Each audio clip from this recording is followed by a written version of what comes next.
Chhattisgarhi video देखने के लिए हमारे चैनल को सब्सक्राइब करें और दबाएं इस बेल आइकन को ताकि हमारे वीडियो के नोटिफिकेशन आपके पास पहुंचे सबसे पहले।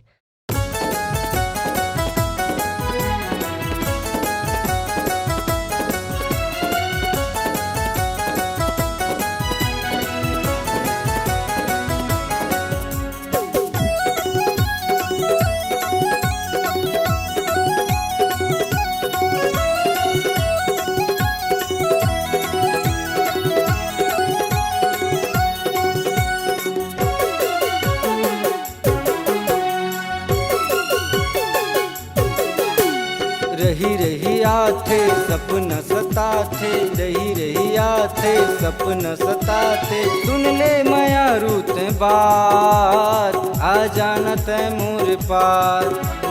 सुन ले माया रूत बात, आ जाना तै मोर पार।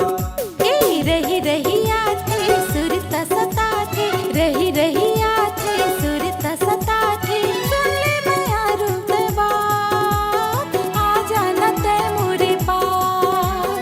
सुन ले माया रूत बात, आ जाना तै मोरे पास।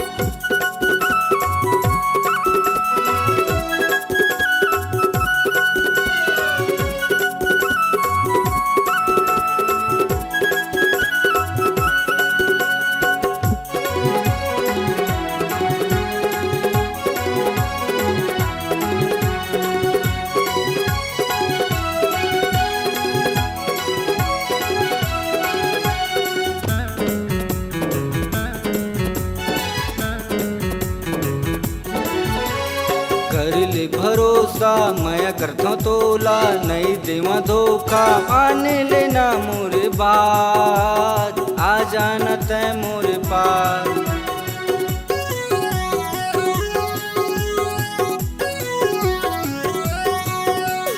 बीरती के डोरी में बांध डारे मोला, कैसे रहिया तोर भी कटे नहीं तेरे रात। आ जाना तै मोरे पास, कटे नहीं तेरे रात। आ जाना तै मोरे पास।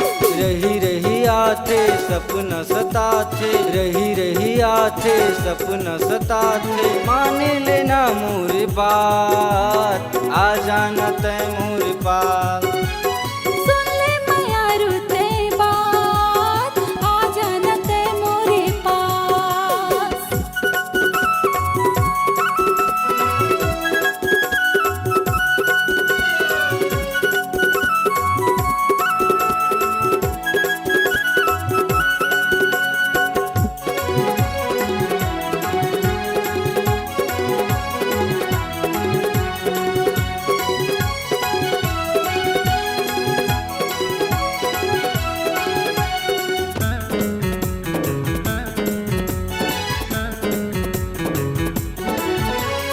सपना के सुधमा तोला सपना था, आजा मोरे सुंदरन मान लेना मोर बात। आ जाना तै मोर पास।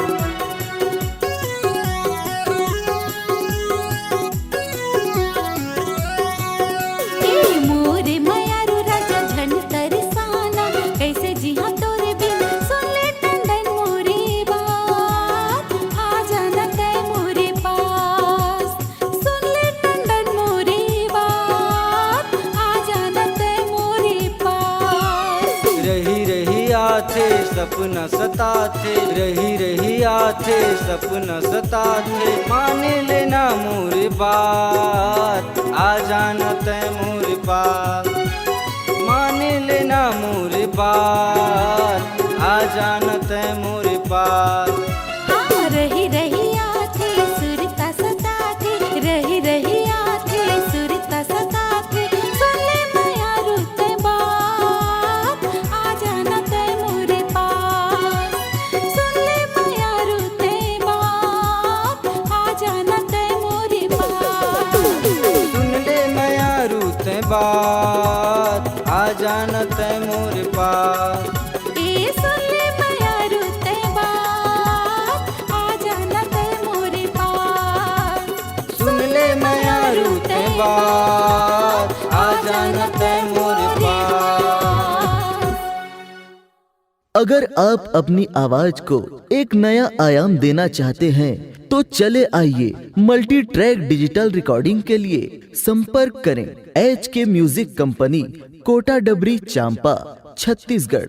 मोबाइल नंबर है 9329238487 और 8085380339।